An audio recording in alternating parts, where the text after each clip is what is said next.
भाविक सज्जन हो, सगळ्यांना नमस्कार. श्री स्वामी समर्थ, श्री विठ्ठल. आपल्या हिंदू धर्म संस्कृतीमध्ये गुरुपौर्णिमेचे महत्त्व अनन्यसाधारण आहे. त्या गुरुपौर्णिमेच्या निमित्ताने जगद्गुरु तुकोबारायांचा प्रसिद्ध असलेला गोड अभंग सुद्धा आहे. सद्गुरु वाचुनी सापडेना सोय, धरावे ते पाय आधी आधी. लोह परिसाची नसावी उपमा, सद्गुरु महिमा अगाधची. आपणा सारिखी करीती तात्काळ, नाही काळ वेळ तयान लागी. तुका म्हणे कैसे आंधळे हे जण, गेले विसरून खऱ्या देवा. ज्ञानेश्वर महाराज म्हणतात, आधी पूजा गुरुनाथा, चाले देवावरी सत्ता. अगोदर आपण गुरुचं जर पूजन केलं, गुरु वचनी ठेविता भाव, आपोआप भेटे देव. हाच नियम आपल्याला प्रपंचामध्ये सुद्धा गुरुच्या बाबतीत लागू पडतो. कारण जन्माला घालणारी आपली जन्मदात्री पहिली आई आपली गुरु आहे. त्याप्रमाणे आपल्याला बोट धरून चालवायला शिकवणारे, आपल्याला लहानचं मोठं करणारे आपले दुसरे गुरु आपला बाप, आपले वडील आहेत. तिसरे गुरु आपण शाळेत जायला लागल्यानंतर प्राथमिक शिक्षण देणारे शिक्षक गुरु, माध्यमिक शिक्षण देणारे दुसरे शिक्षक गुरु, उच्च माध्यमिक शिक्षण देणारे ते सुद्धा गुरुच.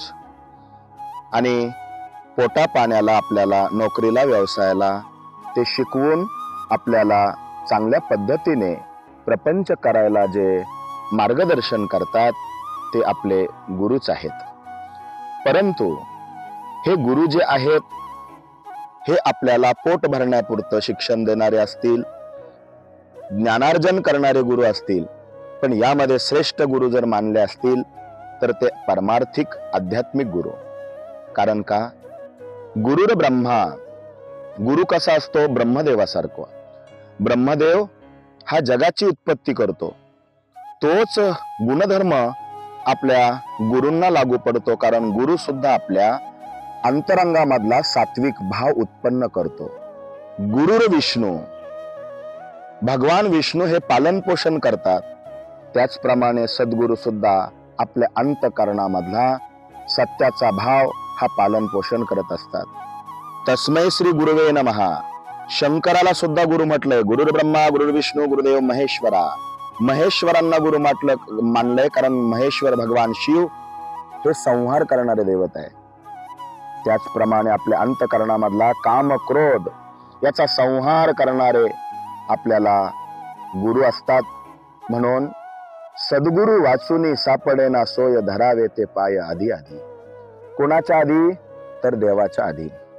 आता गुरु कसा असावा?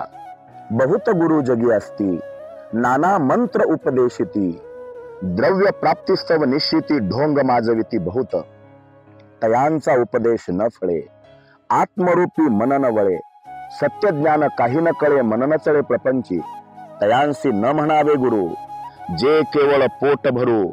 भवसागर पैल तीरू, व उतरतील ते कैसे. तैसे नवेची समर्थ, जे परमेश्वर साक्षात. आणि मस्तकी ठेविता वरदहस्त, दिव्य ज्ञान शिष्यांते. गुरु कसा असावा? गुरु करावा बळकट, त्याचे धरावे मनगट. बळकट म्हणजे काय? तो ज्ञानानं बळकट असावा.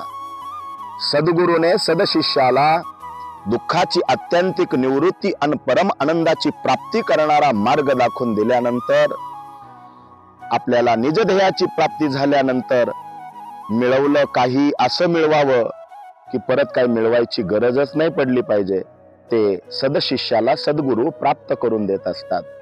म्हणून गुरु करताना आपण निरखून पारखून तो गुरु केला पाहिजे. आम्ही ज्या वेळेला उन्हाळ्याच्या दिवसामध्ये माठ विकत घेतो, तो मातीचा घडा सुद्धा पाझरेल की नाही, याच्यात गार पाणी होईल की नाही, आपण ठाकून ठोकून त्याला घेतो. त्याप्रमाणे आयुष्य ज्या गुरूंसोबत आपल्याला व्यतीत करायचंय ते गुरु कसे असावे? गुरु असावा सांदीपनींसारखा, जो कृष्ण परमात्म्याला लाभला. गुरु असावा वसिष्ठांसारखा, जे प्रभू रामचंद्रांना लाभले. गुरु असावा आमच्या निवृत्ती दादांसारखा, जो ज्ञानेश्वर महाराजांना लाभला. म्हणून सद्गुरु वाचुनी सापडेना सोय, धरावे ते पाय आधी आधी. ज्ञानेश्वर महाराज म्हणतात, आधी पूजा गुरुनाथा, चाले देवावरी सत्ता.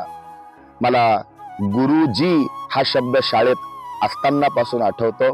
कारण आम्ही ज्या वेळेला शिक्षण घेत होतो त्यावेळेला आम्ही सर मॅडम असं शिक्षकांना म्हणतच नव्हतो, गुरुजी म्हणायचो. मला सहज भाव आठवला, म्हणे 5Gचं युग येऊ द्या, नाही तर 4Gचं युग येऊ द्या. पोटासाठी भाजी, जन्मासाठी माताजी, चालवायला शिकवण्यासाठी पिताजी, आणि ज्ञान पाहिजे असेल तर गुरुजीच आपल्या आयुष्यामध्ये असायला हवे. पण आमच्या कबीरांनी गुरूंबद्दल किती उद्गाराचे आणि सुंदर असे शब्द मांडलेले आहात. पहा किती गोड उद्गार आहेत.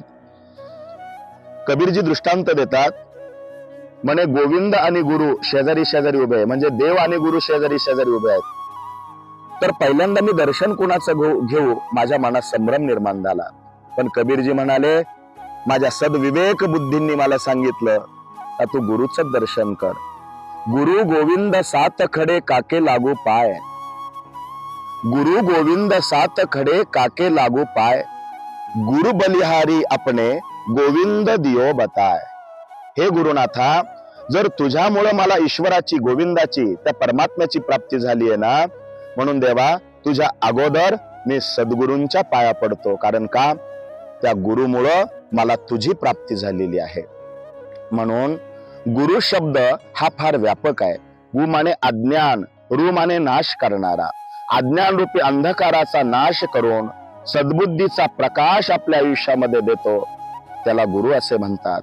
जो अज्ञान तिमिर नाशक, अविक्कानन छेदक, जो सद्बुद्धीचा प्रकाशक विद्यादायक गुरुवर्य, ज्यांची या कृपे करून सचिष्याला दे दिव्य ज्ञान, तेनेच जगी मानवपण येत असे की निश्चय.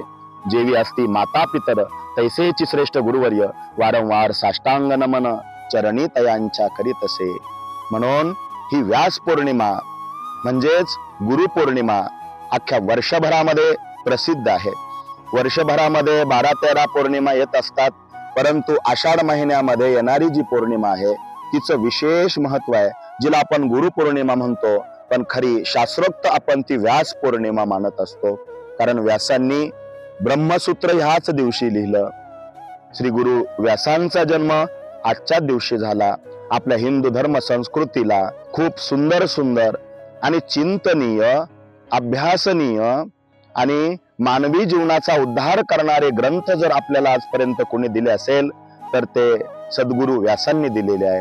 म्हणून त्या व्यासांच्या जन्माच्या प्रित्यर्थ त्यांनी केलेले जे उपकार आहे जीवमात्रांवरती, त्या उपकारामधून काही अंश उतराई होण्याचा हा पवित्र दिवस आहे. हा गुरुप्रतीचा कृतज्ञतेचा दिवस आहे. ज्यांनी ज्यांनी आपल्या आयुष्यामध्ये आपल्याला घडवलं, एखाद्या वेळेला एखादा लहान मुलगा सुद्धा आपल्याला काहीतरी एखादी चांगली गोष्ट सांगून जातो, एखादा मोठा माणूस सांगून जातो, एखादा लहान माणूसही आपल्या आयुष्यामध्ये काहीतरी चांगली गोष्ट शिकून जातो.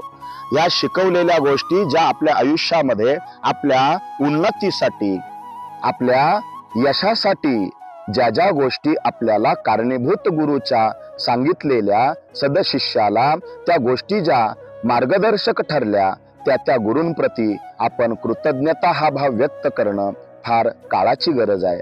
आता कालानुसार लोक बदलत चाललेली आहेत, परंतु तुम्ही कितीही जरी बदललात पण हिंदू धर्म संस्कृतीने जे आचार विचार आपल्याला घालून दिलेले आहेत, जे सण आपल्याला सांगितलेले आहेत, ज्या तिथी आपल्याला सांगितलेल्या आहेत, त्याचं महत्व अनन्यसाधारण असतं, ते आपण जाणून घेतलं पाहिजे.